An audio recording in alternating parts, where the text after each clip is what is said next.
wrestlers, and welcome to Scary Stories by the Campfire. We are your hosts this evening, Jason, Hey, Jeremy. and we are going to be discussing the Clash of the Titans in horror cinema. That is, we are talking about the movie Freddy versus Jason. Uh, a clash of two of horror icons' biggest um, characters, I guess you could say. I was gonna say like slashers, but I don't think Freddy's necessarily classified as a slasher. But whatever. Um, Jeremy, why don't you start it off for us? I like the movie. I do. I just. I know it went through production hell. You're cutting in and out. Am I really? Yeah, you kind of got this. I don't know if it's just a me thing, but it sounds like you're wow, wow. Well, that's weird. Yeah, Um. yeah. So That'll happen. I know the movie went through production hell, and the overall movie isn't like astronomically great, but I liked it. I mean, I really do like it. It's funny, it's comical. I mean, yeah, the stories are a little but I mean, the kills were cool. You know, Yeah. a lot of the kills were pretty cool. Um, it kind of had that slappy stick humor that we kind of got towards the end of the Friday the 13th series. Um, and really towards the end of the Nightmare on Elm Street series. Like it definitely could have been better, but all in all, it wasn't bad. No, I agree with that. I did like the movie. I think my primary concern about it is that it was a bit lackluster in kind of the plot. Okay, generalized plot is um, Freddy reawakens Jason, and he acts as his mother, and gets Jason to go around killing people in Springwood, Yep, Springwood, Ohio. and which is a long way from Jersey, as we had discussed before in the movie. Oh, New But Jersey. he has him stomping around there, killing people, so that people would be afraid of Freddy again. Because apparently, the way they beat Freddy was that all the kids who were still having nightmares and whatnot, they pretty much locked him away and suppressed their dreams, and they never spoke of Freddy again. And I guess that weakened him enough that he was really no harm to anyone. So Freddy decided to use Jason as a tool and What a tool. sent him on his way to kill some people and get Freddy re-energized, repowered, or whatnot, you could say. And that's the general plot of the movie. That was it. And I think for this movie, it was an all right plot. I think the best part of it doesn't come until the end when you actually get the Freddy versus Jason fight. Oh, I said It it goes on. during movie night Monday. I loved that ending. The fight was just great. Oh, it was That so much fun. it was oh god, it was like what 30 minutes? Oh, about 20 minutes of just pure beatdown. It was so Yeah, it was good. like, yeah, roughly 20, 25 minutes of just them hitting each other. Yeah, Freddy was using everything plus the kitchen sink to try to really fight back, and Jason's just manhandling him. He got his hands on him. There's nothing but manhandling. It What was I what I really liked was when she first pulled him out of the dream world and Freddy realizes it and he kind of like looks behind him and is like, "Oh crap." yeah, and he's in this burning building, and Jason's just standing there, and it's like, oh, okay, yeah, because there was an earlier scene where he had put Jason to sleep and jumped into his dream and started torturing him in there, and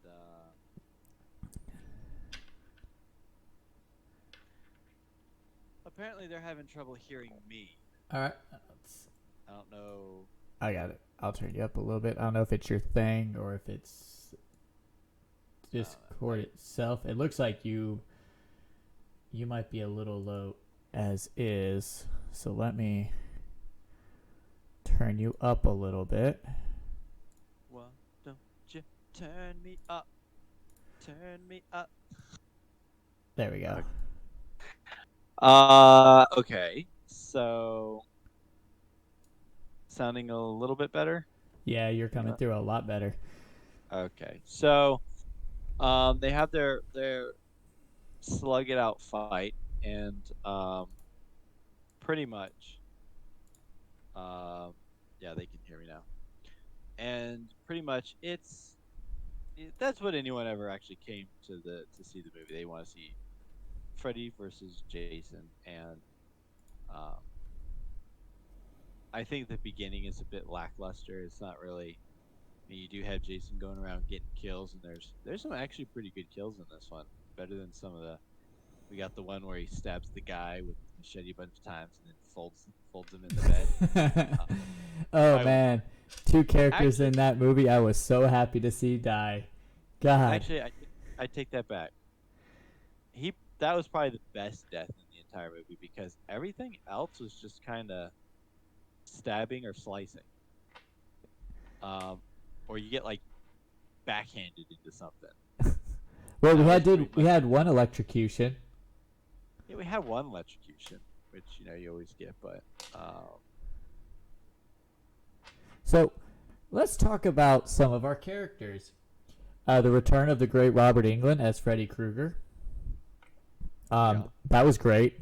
Uh, this is actually his last movie in the role of Freddy Krueger. Um, Um, in the role of Freddy Krueger. yes, this is the final I film in which Robert Englund plays the role of Freddy Krueger. I am pretty sure that in an episode of the Goldbergs, he played Freddy Krueger. He reprised his role for that Well then, they need to update their IMDb trivia. one. Oh, maybe he just played himself. I don't know, but But also, according to him, the Freddy makeup was so thick that he couldn't tell how hot it was from the fire during filming. And when he got in to have his makeup removed, it had melded to his face. there was a lot of fire in this movie. Freddy was afraid of fire. Jason was afraid of water. Even though we Other just literally 2 weeks ago watched Jason swim, or 3 weeks ago swim in the ocean to New York. We've seen him multiple times jump out of the lake and kill people on boats. Yet for Yeah, some reason in this movie, a little bit of waterfall turned him into a shriveling little boy. yeah, Jimmy, you are cutting in and out real bad. I don't know what it is. I mean, I'd have no idea either. I think it might be on your end. Yeah, I mean it could be. No one else has said anything on my phone. They just said they couldn't hear me.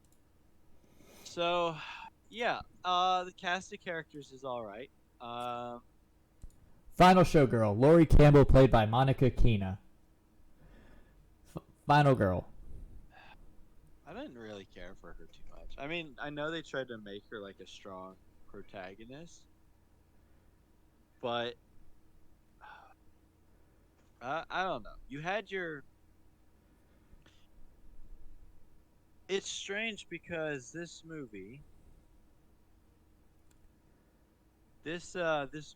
was it was technically like two universes slapped together.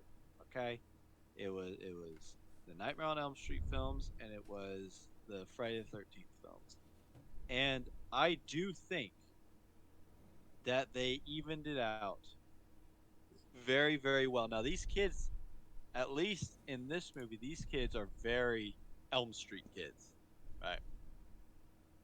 Very Elm Street kids. But when you're dealing with a character like Freddy Krueger and a character like Jason Voorhees, you have to play them differently. And anytime you had these wonderful throwbacks to the original movies with Freddy Krueger taking people into the boiler room, and it was kind of weird and twisted. And he had that kind of fun persona like he had in kind of the middle movies there. And but then whenever you saw Jason on screen, it wasn't like a nightmare movie. It was like a Friday the 13th movie. He was stalking around. He was just massacring people, and I do think they handled it very well. Well, Ken Kersinger played Jason, and standing at 6'5", he is the tallest actor to date to play him. That's yeah. I think Jason should be a tall. Wait, he's the tallest to date. Yes. Pardon if you guys hear any thunder or whatnot or something, because we got a storm brewing up right now. I wonder how tall the guy was in the remake, because he seemed pretty tall. He must be coming in at like a 6 at least. Yeah, you said this guy was what, 6 what? 6'5". 6'5". Yeah, he other guys probably come in at like 6'3". He just seemed like maybe he was tall. Maybe it's just because he was dealing with shorter people, Oh, or that's maybe it's just the way they filmed it made him look taller. that's possible. Um, he is 1 inch shorter. Yeah, 6'4". So So yeah, so he's still kind of a big guy, but yeah, I think Jason needs to be this kind of big, beefy, you know. Jason was taking shots in this movie. He was getting hit by like air canisters and impaled with those like big giant rods. oh yeah, Uh, those yeah. and they had a fun little scene in the construction site. That was fun. It was like Freddy was trying to use everything that he had to stop Jason. He couldn't do it. He couldn't do it. So technically, spoiler alert, I'm gonna say Jason won this one. I don't know. Freddy's still alive. Yeah, but he's just dead now. I mean, yeah, the How main many girl. times have they chopped his head off and killed him in all his other movies? It's not about death, Jeremy. It's about being able to fight back. And at this point in time, Freddy can't fight back. And it wasn't even Jason that killed him. It was what's her name? The Lori. main girl. She was the one who decapitated him. There was God, the characters though, like some of them were great. Like Sheriff Williams. We don't speak his name around here. I know you're an outsider.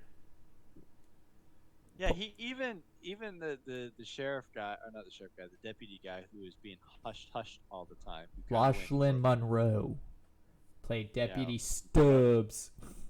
Stubbs right before he got killed, he went rogue. But he even had it as a, hey, we got a copycat Jason Voorhees killer out there. And the guy's like, no, we don't talk about. I'm like, bro, you're thinking of Freddy. Let him run with the Jason Voorhees thing. It'll solve your problems, because you clearly have a problem with dead people piling up in your streets, and you want to keep it hush hush. I kind of understand that, but in the same way, it's We were laughing so hard for movie night Monday at some of the stuff that was happening. Like after the first dude died in the bed, and his best friend was at home, and his dad comes out there, and he's like, "My best friend was just killed, Dad. yeah, But giving me some space." yeah, his dad was in there. What was he trying to do? Trying to get him to come inside because he was drinking outside. Yeah, something like that. Which we were all laughing at, because these are supposed to be high schoolers, and they all walking around like they're 30 years old. I don't know if it was a thing back then. I know nowadays we have better, we got kid actors. I mean, they've had kid actors for years now. I just don't know why a movie feels like they need 1980. to replace high school students when you can get high school students and you want to replace them with actors who are like 30, 40 years old. It's like Well, the actor who played Will was 23 when he played that role. he 23. flunked a lot. He flunked a lot of years of high school.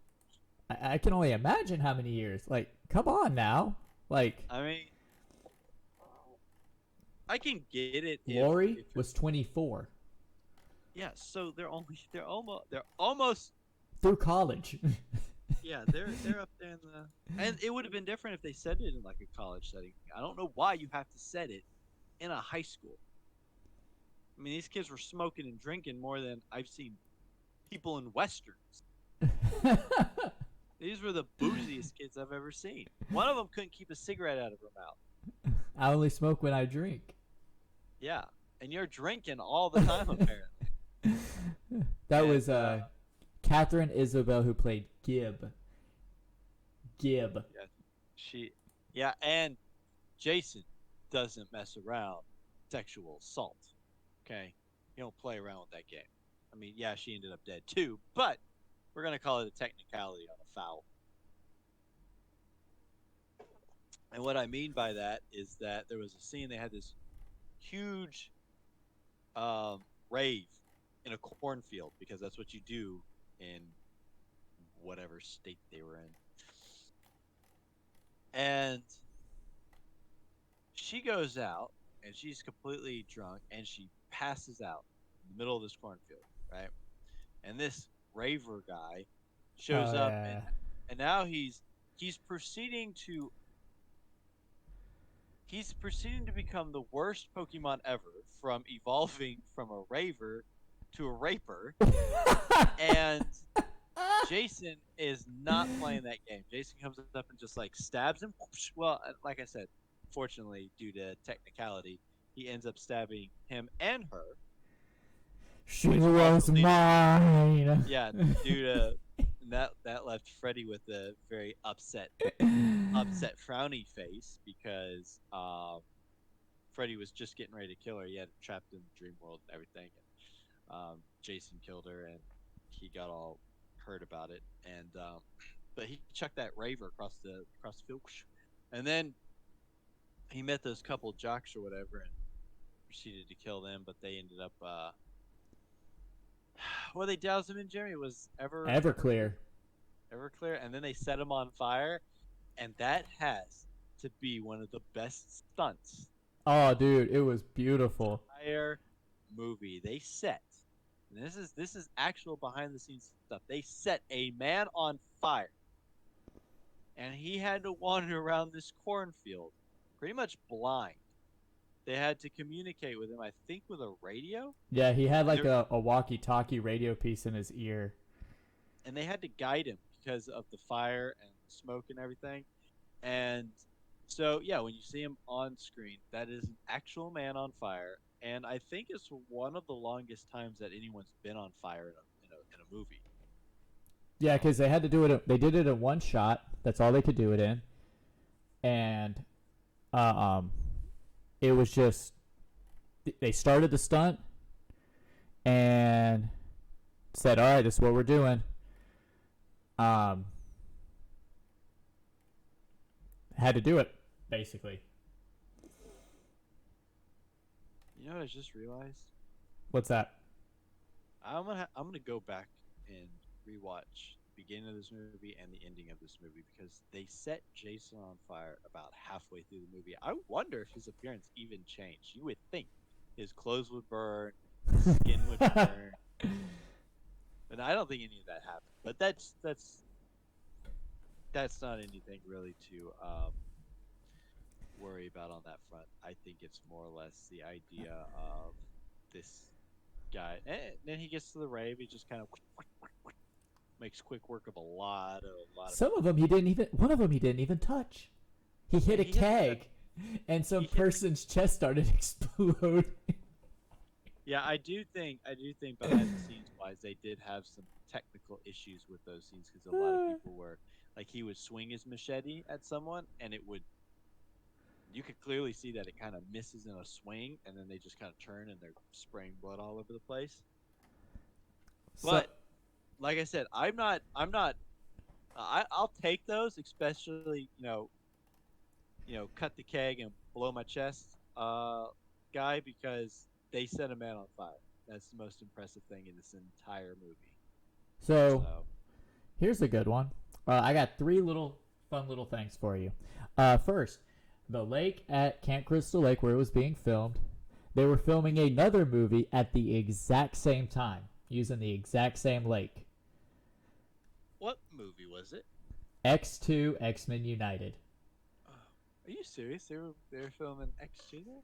At the exact same time. They said casts were even staying at the same hotel. Bryan Singer got to appear on set during Jason's first kill to see Jason's costume. Ah, I guess when they're doing the where Jason's in hell scene and he's very like he sticks the girl to the tree and it turns out to the bomb thing. yeah, it was kind of playing with these ethnicities. Second thing, um, do you how different do you think this movie would have been if they had went with one of their original choices for director? I can't think of his name off the top of my head. Uh-oh. James James Wan. James Wan. I think that's his name. Yeah, that sounds about right. The guy who did Saw. Yeah, he And, was working on Saw at the time. James Wan. Yeah, I was right. Haha. he did Saw. He did Aquaman. I Yep. love throwing that in there. He also created the Conjuring universe for anyone out there he's got a major staple in horror movies and whatnot. And I love it when people talk about him. They're like, yeah, he did Saw, he created Saw, and he created the Conjuring universe. He's like a big guy over there. And I like to go, yeah, he did Aquaman too. And they're like, what? I went, no, he did Aquaman. And you can actually see some of his horror. Jeremy, you watched Aquaman, right? Sure have. I mean, it's a basic superhero movie. I mean, I'm not an Aquaman fan, but I love the movie. But you can definitely tell there was some horror written into it because, like, when they get to the scene where they're out there on the boat and the creatures from the deep are swimming up and they're climbing all over the boat. They're trying Yeah. to fight them off. They jump in the water and light it up. You can just see the whole. Yeah, that probably wouldn't exist without him because he's got a bit of a horror in there, and that's a yeah. So, but I think the movie would have been. Well, see, that's the thing. You say how better would I didn't say how how much better. How different? Do you how think it would have different. been really, real like different? Would it have been darker? I mean, thinking of his Conjuring. I mean, well, I mean, he did do Aquaman, so he can do kind of action oriented stuff too. I think with a movie like this, you can't do too much horror. You really got two guys just beating the snot out of each other like it's an overgrown video game. Cool, because I And have one more director they approached about it. oh, who? Oh God, you laughing like that means it must be someone bad. Rob Okay. Zombie. Oh, ew, no, no, I don't want Rob Zombie. I don't like Rob Zombie. Imagine he was working on House of a Thousand Corpses at the time, so he couldn't. But he was approached to direct this movie. Here's the thing with Rob Zombie. Okay, I'm probably gonna get some flack for this. He has a certain style to him. Oh yes, He has a certain hillbilly style, horror. whether it, huh? Hillbilly horror. Yeah, hillbilly horror is primarily it. Like, I'm sure, I never really watched it, but his House of a Thousand Corpses, um, uh, Devil's Rejects, Three from Hell, those movies can work in his favor because it's his own creation and it fits kind of the style that he has. But like when he did Halloween, I mean, I'm pretty sure you liked the first Halloween that he did. I liked aspects of it.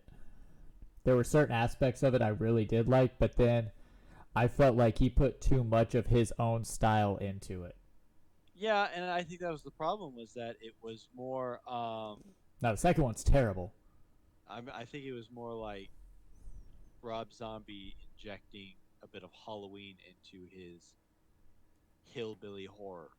I mean, it kind of lost it for me, and I think he did the monsters recently, and I think mom and dad ended up watching that one. They said it wasn't that good.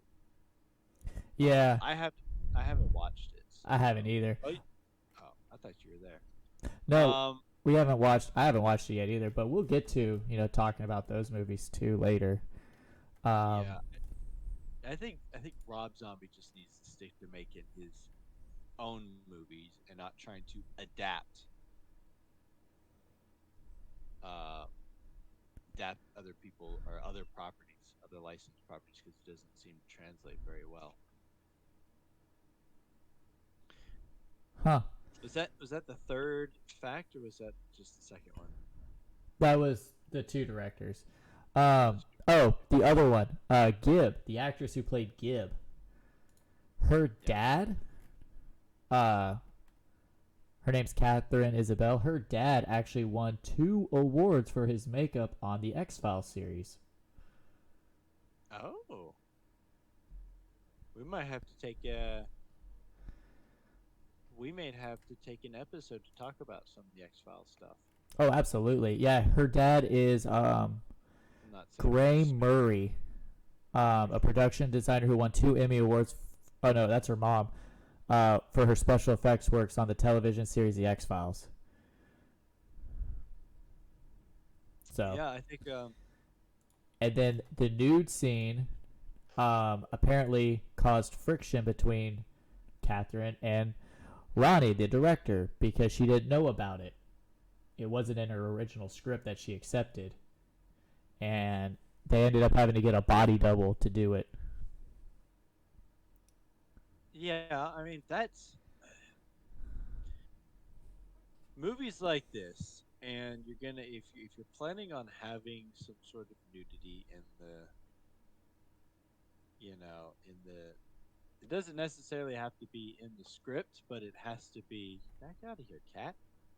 Um, it's not necessarily got to be like in the script per se, but it has. I think it has to be in the contract.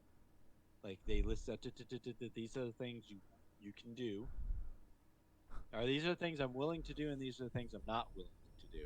And if in her contract it says, "Hey, I'm not willing to do any sort of nude scenes," and then they changed it up later on in the script, then it's I think it's on the studio, not her. But no, if they got a body double, then she didn't do it, which I guess is okay in the grand scheme of the things. So, as you know, and as we've said before, this movie went through production hell. Yep. A lot of it. So much that there were 17 scripts submitted for this movie. One early version called for the beginning to take place in medieval times. In medieval times. One called for the beginning to start out at Camp Crystal Lake with Jason getting arrested. How would Yeah. that work? Another script called for the beginning of the film to take place on the eve of a new millennium.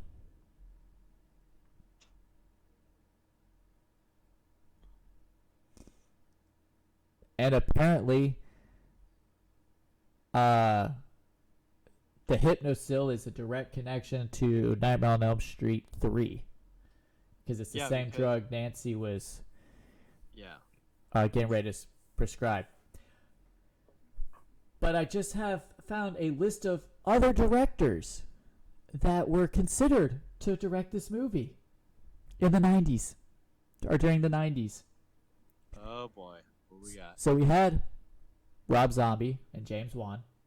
We had a guy named Louis Abernathy.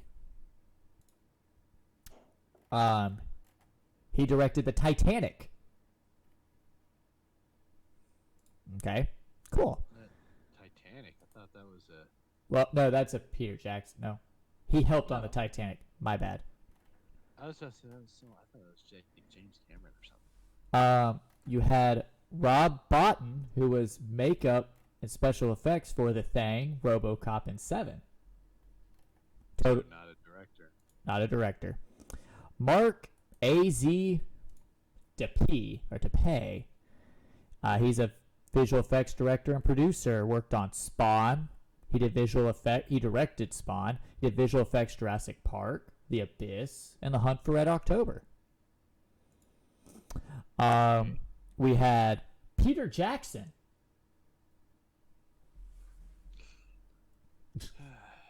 And last but certainly not least, Guillermo del Toro. Wow. Those last two are kind of heavy hitters now. They are. Um, hmm. No, I think this movie, looking at how all their styles are, I think this movie worked out just fine the way it was. I do know that when this movie came out, they were actually working on, they were wanting to do a sequel to this movie. And the sequel was supposed to consist of, um, it was supposed to involve Ash Campbell, not Ash Campbell, Ash Williams, Bruce Ash Campbell, Campbell. Bruce Campbell's character from Evil Dead. It was supposed to be a Freddy versus Jason versus Ash, and they couldn't get, I guess, financing or get a script or whatever, so they ended up interpreting it into a comic series. And I think the plot of the comic series was that Freddy came back and he was using the Necronomicon to, uh, I guess, control Jason. And I can't remember if it was the first Freddy versus Jason versus Ash, or if it was the second one. But Freddy was actually bringing back most of the victims from most of the Friday movies and the Nightmare movies, and bringing them back as like deadites. And most of them would still have like their deaths on them. Like the one guy in part 5 where he had the belt strapped around his head Yeah. and he was cranked to the tree. Yeah, he would still have that belt wedged halfway in his head. Stuff like that. And it oh yeah, the second one was called Freddy versus Jason versus Ash, the Nightmare Warriors. And it brought all the survive that one I don't think was going to be a movie, but that was just a sequel to the comic. And that one actually brought all the survivors from the other Nightmare and Freddy movies and brought them together as like one group. Only problem is that they killed off most of them. So all those great characters like what's his name from Part 9, Jason Goes to Hell, the main guy there. He ended up dead. I know. Laurie, was it Laurie in this film? Laurie and Will. Yes. They actually were to open up the Freddy versus Jason versus Ash movie, but like I said, never got made. But they ended up in the comic, and they ended up showing up for some reason, going back to Crystal Lake to make sure that Jason was dead, and he came back and killed him. So it's kind of a disappointment to bring those characters even back, but you know. Well, But yeah, that's apparently, what happened. Kane Hodder, um, was keen on reprising his role for this one, and he was given a copy of the final script. But apparently, Ronnie Yu wanted something different. He felt that Ken was taller and broader, which gave more contrast to the shorter, like more nimble Robert Englund, and that Kane Hodder was too aggressive in his portrayal of Jason. He wanted something more slower, smoother, and more deliberate. Yeah, I can understand why he went that way, because when you look at when you look at Kane Hodder's Jason in the movies that he portrays Jason, he's very aggressive. He's got like the big kind of heaving shoulders, and he's just got this aggressive stance to him. When you're doing a movie like this, when you're doing Freddy versus Jason, your survivors, your human cast, technically, I guess you call them your human cast, is going to be your protagonist, while Freddy and Jason are going to be your antagonists. But when you have a movie like this where you're actually pitting the two antagonists against each other, one of them has to be a good guy ish. And Jason gets the sympathy card in this one. Freddy is the one using him to pull this, or is pulling his strings. Freddy is the one who's kind of in control of everything. Jason is just the poor puppet in this. And, you know, he's the one who's led to Springwood to kill these people because he's tricked by his mother, per se. And so, in the grand scheme of things, you want Jason to win because he's the, I guess you could say he's the victim in this. Even though he's still just a raging killer who goes around and kills just about anyone in this movie. So he's not coming off as the good guy, but he's the sympathetic guy. That way you get a villain, Freddy, you get the sympathetic hero, I guess, would be Jason, and you got your survivors. And fortunately they did that because their survivors were eh. I don't think they were like the strongest cast. I know they had a lot of seemed like they were more Freddy oriented, but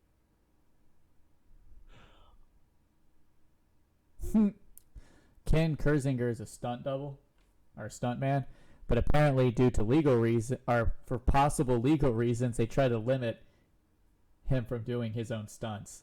Apparently, during the insane asylum scene where he was being electrocuted, sparks from the special effects actually caught his clothes on fire. wow.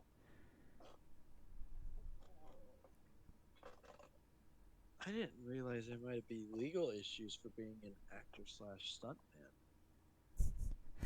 Maybe back then. Oh my god, I can only imagine this. So one of the early drafts for the script, or for one version of it, this is gonna be funny. Are you ready for this, Jason?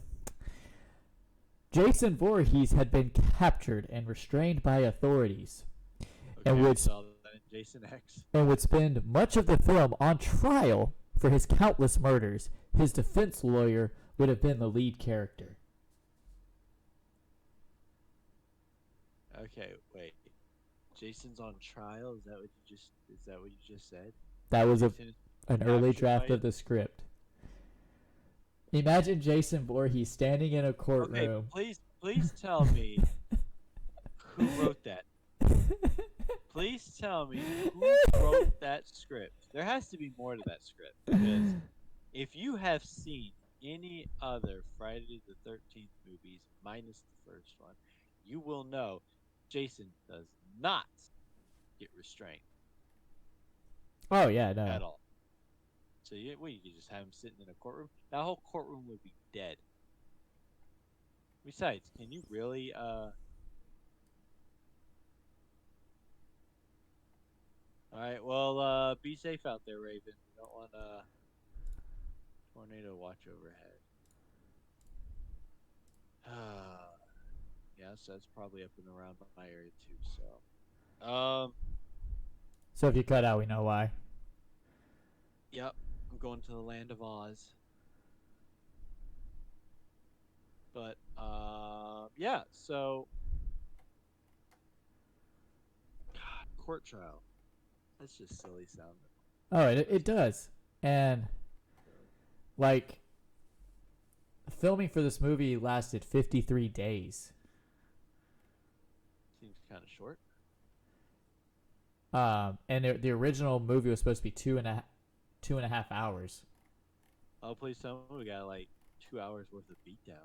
God, that'd been great, wouldn't it? It would have. But this movie budgeted $30 million estimated.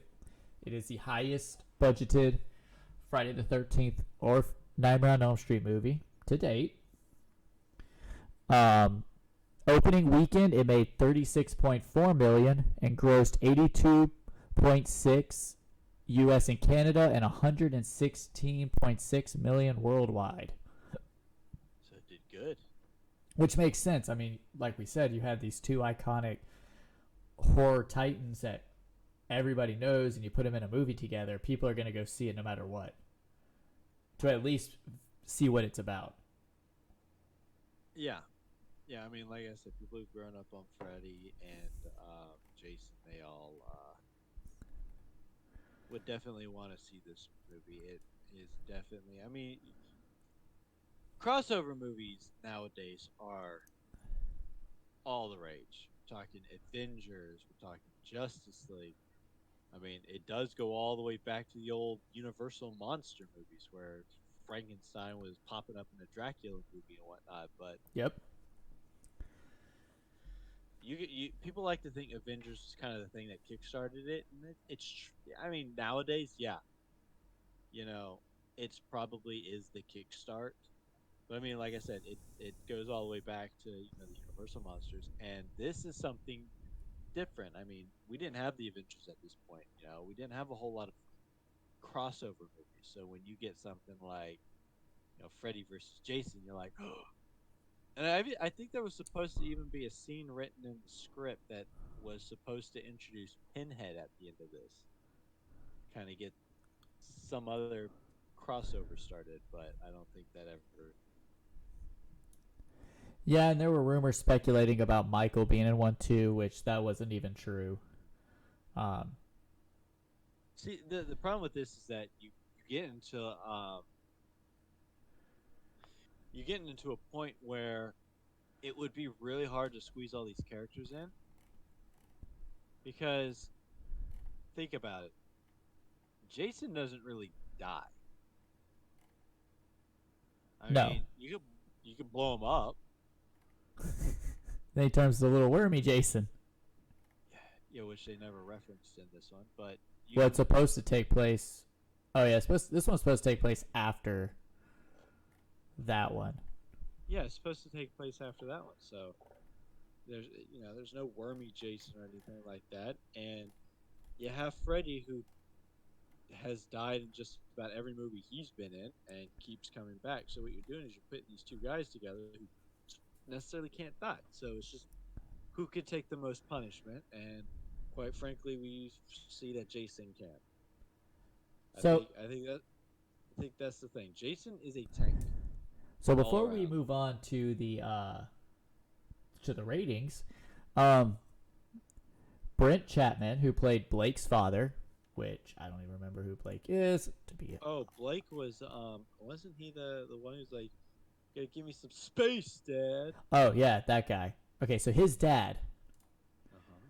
and Kyle Labine, who played Freeberg, the pothead, Uh huh. uh, also appeared in Halloween Resurrection, making them the first actors to appear in a Freddy, Jason, and Michael movie.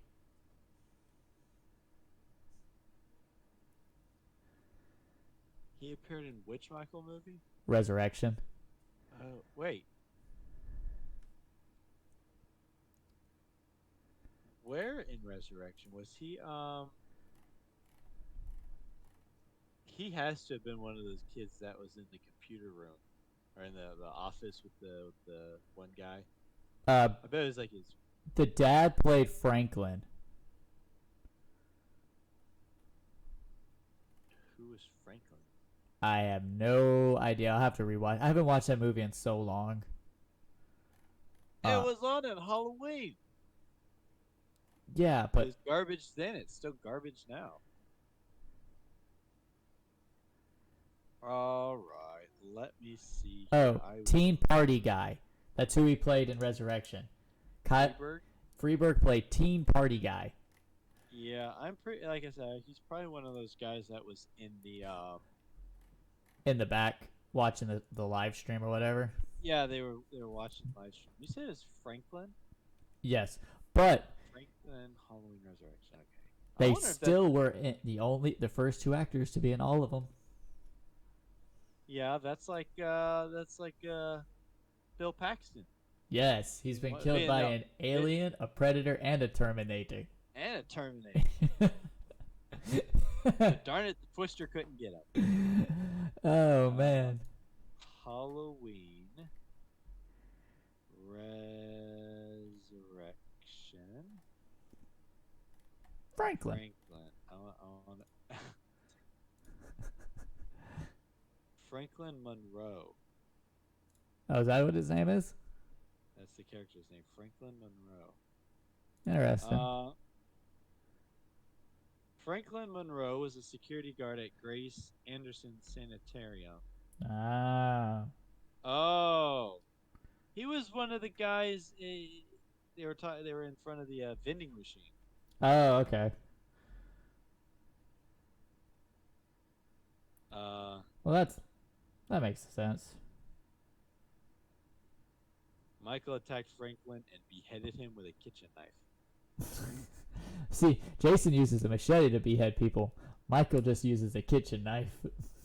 They say kitchen knife, but have you seen the size of that kitchen knife? Who owns a kitchen knife that's like 6 feet long? True that. One more Thing's fun made fact like for you. thing's Um, made like a katana. the posters for this movie, there is something wrong with them that was pointed out by Robert England. The gloves were on, or Gloves on the wrong the hand. the gloves was on the wrong hand. It was on his left hand in the poster. Uh, And they had already made and printed all of them and shipped them out so they couldn't fix it. that's the thing with Freddy and certain medias. The glove's always on the right hand. It's always been on the right hand.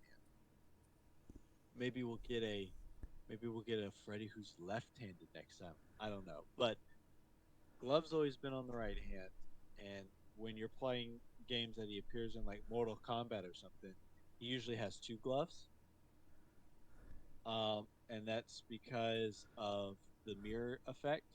Like when he's on the left side of the screen, and you jump him over and he's facing the other way, it's just a mirror of what the other side was. So he's got to have gloves on both hands. So I don't. I mean, someone wasn't paying attention, so that's on them. Oh right. I think they would have caught that a whole lot sooner. I thought you would think so. So, Jason rating. And Jason rating, I'm gonna give this one. I'm gonna give this one a 7. All right. I'm gonna give this one a 7 because he was kind of grungy looking. I didn't really care too much for his look because he had the look that he had like almost like the bald head, except he had like Little the patch of hair. the little Charlie Brown like little pieces of hair. That's about it. That's all he had. Um, and I really didn't like his outfit though. I really hate saying that. It was very kind of burlappy. I don't Yeah. know. I just like earlier Friday movies with Jason built a little bit more, but They kind of gave him more of the degraded feel, but without the body part to do it with. It's like all his clothes were degraded, but his actual body wasn't. yeah, I mean like they had the one with the what what was the one that had like his whole spine sticking out? That was part 9, right before he gets blown up. Either that or it was part 8. No, it was part 8. Part 8 because he was like that a whole movie, but you get to kind of see him in like these different states, and this one just felt like a burlappy man, and which is all right. Okay, he still felt like Jason. He still looked like Jason. I just think the attire was poorer than his earlier ones. But what sets him so high is this guy was a machine. He was killing everything. It didn't matter if it had 2 legs, 4 legs. Well, actually, he didn't kill any animals, but he was killing everything, and he took a lot of abuse at the end of the movie. And he, I think he went to go stab Freddy or something, and Oh, Freddy sliced off all his fingers. I between think he's still. I was gonna say in the entire movie they used 300 gallons worth of blood. Yeah, this movie was very bloody, and I think it was. And here's the funny thing: it almost seemed like the blood was only coming from them. You did have a lot of the human characters bleeding. You had what's his name, the kind of nerdy guy. He got Yeah, smacked into something that stabbed him in the back, or whatever. And when he made it outside, he was just kind of bleeding all over the ground when he died. Um, there was a couple of spots. Oh, the dead older brother. yeah, He's in the bleeding from his bathtub. wrist. Yeah, that was a lot of blood, but for the most part, I think Freddy and Jason did the most bleeding in the entire movie. So I give Jason a 7 as well for the same reasons. I didn't like the black, burnt looking head. His head literally looked like he had stuck it into a furnace and it got put out. Yeah, And that was that before the fire stunt. Um, Overall on the movie, I give it a 6, just because of bad plot holes, and storytelling. But the saving grace is the last 20-25 minutes of just nonchalant beating the snot out of each other. you know And what? the return of Robert Englund. I liked how he went back to the Dream Master style of Freddy. Yeah, he wasn't over the top. I'm gonna give this movie a 7. I'm actually gonna give it a 7. It's gonna be a little bit higher because I do think all the elements do work in this movie. I do like how the nightmare elements feel like a nightmare movie, and how the Jason elements fit a Friday the 13th movie. And I liked how they had like Jason's just this big lumbering giant, and I do like how Freddy's this kind of witty, oh well, oh got your nose, and that type of stuff, and you do get to see kind of the what I think what makes this so great for these two characters is that yes, Freddy is the puppet master. He is the one who's kind of controlling the strings, and even when he brings in Jason, and once he realizes that the monster he has created has started running amok and he can't stop it, he decides he wants to pull Jason into the dream world and mess with him and try to beat him that way. And then he gets pulled out of the dream world, and he's just like, "Oh God, that is worth it right there." Just seeing Freddy realize that he has stepped in it, Yes. and he has created this thing, and he cannot stop it. And he tries his hardest to stop it. And there is some. It's not one sided. That's what I love about it. It's not one sided. Jason takes a beating, then he beats on Freddy. Freddy beats back, then takes a beating. I mean, Jason picked him up and bar slid him through the window, through the walls of that cabin. Yeah, I made a joke to Jeremy during the movie. I said I've seen comments on people talk about Dead by Daylight and how they would prefer like maybe 2 killers and like 8 survivors, kind of double it up. And I said, you see how these two are acting right now? This is what the players would be like. They'd be smacking each other around. You don't take my kills, because they all be fighting. But the elements that don't work is it doesn't. The cast isn't that great, but then again, you're talking about a slasher movie where you're focusing on Freddy and Jason. You don't care about the cast that much. All right, so Rotten Tomatoes then. Yep. 42% on the tomato meter. I think it should be a little higher. What was that? 42. 42. Critic wise, I think it should be about a 50. yeah, I put it a little bit higher, about 55. And the audience score is a 50% even. About 50% of those are the people who don't like Jason winning. That's why it's so low. No, I think it's I think that's low. I think it should be a little bit higher. a lot of people say that the movie just loses momentum when they're focusing on the. I think the characters, they lose all their momentum. I get that. I understand where they're coming from. I think the biggest thing is that you can't have a movie. You can't have a movie where two big slasher characters are beating the side of each other and you make that last for an hour and a half. There has to be story. The problem is that they didn't make their characters, and when they're saying stupid stuff like Freddy died by fire, Jason died by water, How can we how use can we use it? I'm like, did no one see the last couple Jason movies? where he swims across the ocean? I know New Line Cinema probably didn't because that was Paramount movies. But even then, they don't reference the slug, which came from a New Line Cinema Jason movie. You're just leaving certain things out and you're making stuff up, and that's I think where it does fall off is that you got these characters who are trying to solve this puzzle when we don't want a puzzle solved. We just want to see these two guys beat each other up. Yep. Well, that's all the time we have for tonight. Like I said, we like this movie, so we will see y'all next week, next Wednesday, for the remake of Jackie Earle Haley's pulling the role of Freddy Krueger out, and the Nightmare on Elm Street remake. So we will see y'all next week. Same Campfire, same time. And Movie Night Monday, we'll be showing it. We hope to see y'all there.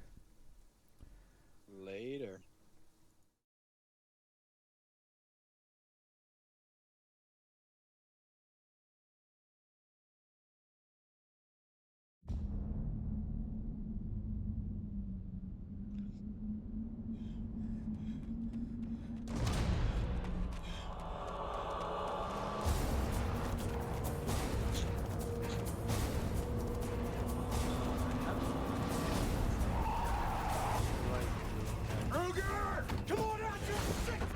I had the entire thing paused. What do you think I did? I didn't go in there!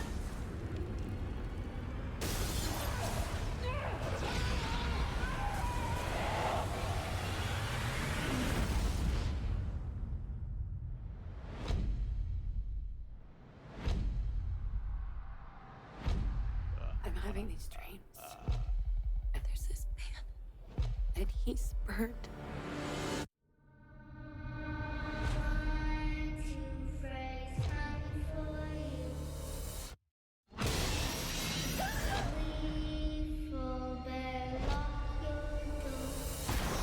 Don't fall asleep.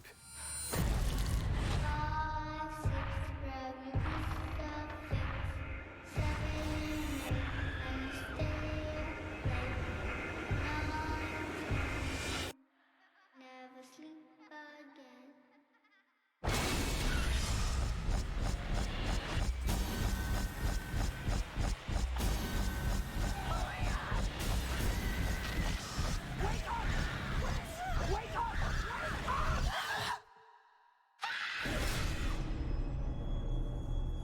You have nothing to worry about. This won't hurt one little bit.